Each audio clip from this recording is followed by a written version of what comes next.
50 is, you guys, the new 2022 Volkswagen Tiguan finished in platinum gray metallic. Definitely a very cool color on the Tiguan, especially with the black accents. But this is, by the way, an entirely new front end for 2022, in case you weren't already able to tell. There are redesigned headlights up front. It kind of continues on to the side of the vehicle. Illuminated grille lighting is also available for the SEL R line. We don't have that today. That would be pretty cool.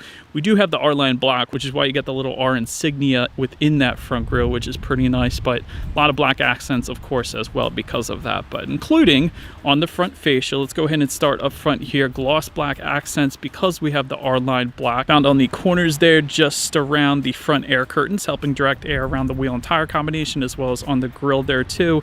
LED headlights with LED daytime running lights coming standard for all trim levels across the board. They do come with the automatic feature as well, meaning when it starts to get dark at night, those headlights will turn on automatically for you there. You actually get adaptive front lighting if you were to go with the SEL R line. That's pretty cool. Essentially, the way that works is when you're going around a bend at night, those headlights are going to swivel based on the direction of your steering angle, better help illuminating than what is around that bend.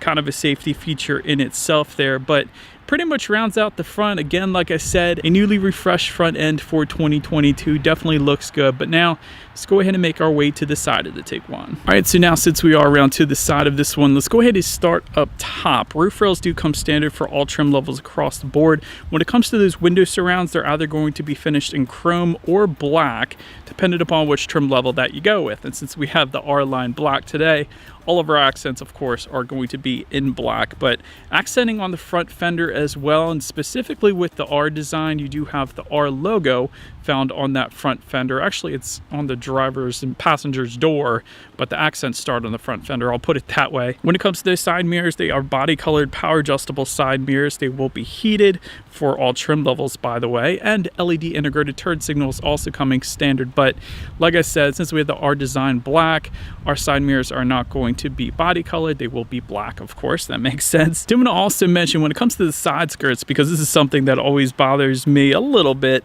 matte black side skirts will come on all of the non-R-line trim levels. So since we do have an R-line trim level, we do have the body-colored side skirts, which I personally prefer. It gives it a lot more of a high-end look. Looks better in my personal opinion, at least. But if you were not to go with one of those R-line trim levels, then it will be matte black, actually. But then take a look at the wheel configuration. 17-inch alloys coming with the S, 18-inch alloys with the SE, and 19-inch alloys then for the SE R-line black, and then 20-inch alloys yet again for the SEL R-line. So we do have the 19-inch alloys in case anybody was curious, but pretty much rounds out the side profile of this one. Let's now go ahead and make our way to the back of the Tiguan. All right, so now since we are around back of this one, of course, we have a gloss black shark fin antenna all the way to the top. Just below that, rear spoiler with an integrated brake light. Just below that, rear window wiper. You do have some Tiguan lettering spelled out horizontally. Always looks good back there. LED taillights do come standard for every single trim level across the board. Gotta love that. The 4Motion badging, that's going to be if your Tiguan is equipped with all-wheel drive. Of course, we have that today. As far as the exhaust goes, Volkswagen will kind of have you believe that they are integrated into that bottom portion of the rear bumper, but those are fake, of course. They're actually located underneath. There are dual exhaust outlets, but they are tucked away. But having said that, I do believe you guys know what we have to do next. As always, here is that exhaust clip.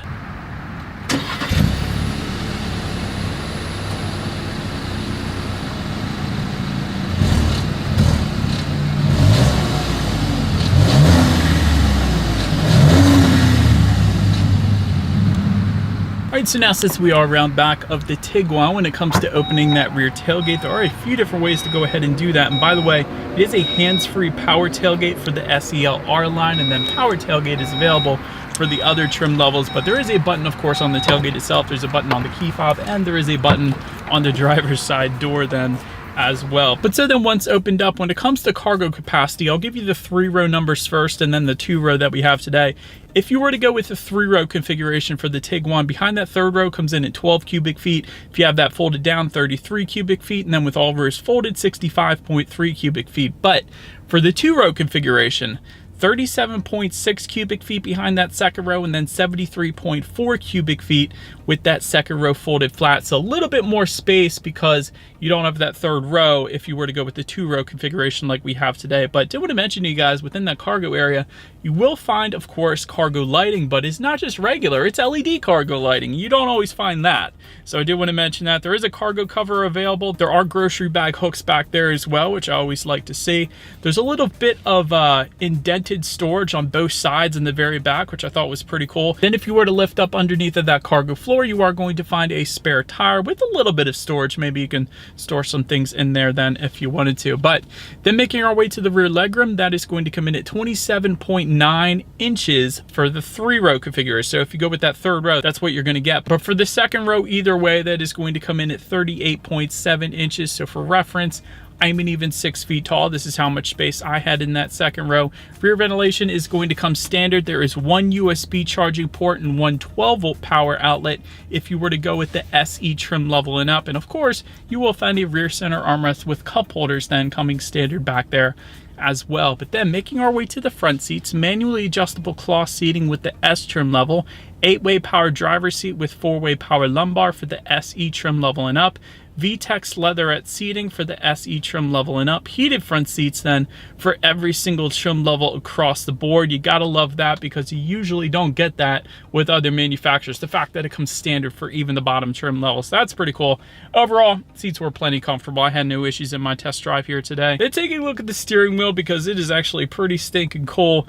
Tilt and telescoping, of course, and it telescopes out a decent amount, I will say that as well. Leatherette wrapped for the SE trim level, but leather wrapped for the R-line trim levels. And that, of course, is what you're looking at right now. And I love the flat bottom because we have the R-line and the little R insignia towards the bottom portion of that steering wheel as well. So it's a pretty cool steering wheel. And the 10-2 grips are definitely on the thicker side, which I always prefer. Then making our way to the startup, let me first start by showing you guys the key here. You do have your Volkswagen logo on the one side. Then when you flip it over, lock, unlock the button, pop the rear hatch, and then that ×2 button is going to be your remote start, which comes on the SE trim level and up. Other than that, there is a push button start located just in front of the shifter that comes with all trim levels across the board. So I'm just going to put my foot on the brake and press that engine start button. And so once started up, like I was mentioning to you guys, there is a 10¼ inch digital gauge cluster that comes standard. And so my favorite part about these gauges is when you adjust the drive modes, it does adjust the colors of the gauges substantially. So if I were to put it in that sport driving mode, everything is all of a sudden red. If you were to put it in eco, it's kind of like this cyan light blue color. Then the normal driving mode is a darker royal blue color. So a few different colors depending upon which drive mode that you put it in. So I thought that was pretty cool. Did also want to mention, if you push the view button on the right side of the steering wheel, you do have a couple different configurations you could choose to display up there as well. There's your standard tachometer with the digital speedometer. There's also just a flat out digital speedometer with some driving statistics. And then there is your traditional speedometer with the digital speedometer within it. So I like that you're able to adjust that as well. It's pretty stinking cool. So Volkswagen did a wonderful job with the gauges on this thing, and that 10¼ inch digital gauge cluster comes standard on every trim level as well, just like the Volkswagen Taos actually. So pretty cool. But so then making our way to overall interior quality, you will find a panoramic sunroof for the R-line trim levels, and so therefore I'm able to show that to you guys today. It's going to be optional on the SE if you wanted it on that one. Auto dimming rear view mirror with home link controls for up to 3 different garage doors we have here. That's pretty cool. There is a compass in the upper right hand corner as well. There are 15 colors of ambient lighting if you were to go with one of the R-line trim levels, and that could be adjusted through the infotainment screen. Also very nice. Dual zone climate control coming standard, and there is a wireless phone charger if you were to go with the SE trim level and up, and that's going to be located just in front of the shifter. So you just have to have a smartphone compatible with wireless phone charging and you're good to go. But overall, as far as interior quality goes, I really like the contrast stitching found on the doors with this cool kind of L-shaped design. There also is a carbon fiber-ish look. It's definitely plastic, but it looks like carbon fiber found on the doors and then just above the passenger side glove box as well. I like that. Just in front of the shifter, you do have that wireless phone charger, but you also have 2 regular phone charging ports and a 12-volt power outlet. To the left of the shifter, you have an electromechanical parking brake. Behind the shifter, there's a little bit of storage, dual cup holders, and within the center armrest, you have a little bit of storage there as well. And actually, there's a little bit of rubberized storage just above the infotainment screen there too. I missed that. That's pretty cool too. But overall, I think the steering wheel and the gauges really make the interior for me. The digital gauges and the thick grips on the steering wheel, it's just a very nice setup. Anyways, let's go ahead and make our way to the infotainment screen. 6.5-inch color touchscreen display for the S trim level. Then if you were to go with the SE and up, you will find an 8-inch color touchscreen display. Comes with Bluetooth and audio streaming, Android Auto, Apple CarPlay for all trim levels. But if you were to go with the SE trim level and up, you will get wireless Android Auto, Apple CarPlay, which is what you want, because then you don't have to connect it via USB cable to get that free navigation up on the infotainment screen. You just simply set your phone down on the wireless phone charger, and you got wireless Android Auto, Apple CarPlay. That's the one I absolutely love. But factory navigation system coming with the SEL R line. Fuel and weather information you can check out up there. Also your radio information as expected. And by the way, when it comes to the sound system, 6 speakers is going to come standard, but there is a 9-speaker Fender sound system coming with the SEL R line. That is not the one we have today, unfortunately. So let's go ahead and turn to the radio, see what we got playing today, and let's test out this 6-speaker sound system that we have here today. It's okay. It's definitely not the best. I would definitely recommend the Fender sound system for the Tiguan because, I don't know, not a whole lot of bass. The bass was okay, but it's not the best. The clarity was just not there for me, unfortunately. But I'm just being honest. Last thing I wanted to mention to you guys on that infotainment screen is when you do put the Tiguan in reverse, you will find a rear view camera coming standard across the board, and it is going to beep like it's doing right now if I get too close to this curb here. So it's kind of letting me know not to run it over. But as always, I'm going to stop that. That is going to lead us into safety. And so IIHS top safety pick for the 2021 model year. Typically with vehicles, they only get better over time. So I would imagine it would at least be that when they finally get around to testing the 2022 Tiguan. Front side curtain airbags do come standard. In the back, you're going to have latch, aka lower anchors and tethers for children for the rear car seats, rear child door locks, tire pressure monitoring system, but also coming with the SE trim level and up will include a forward collision mitigation system, blind spot monitoring system with rear cross traffic alert, autonomous emergency braking, adaptive cruise control, and then lane keep assist as well. And so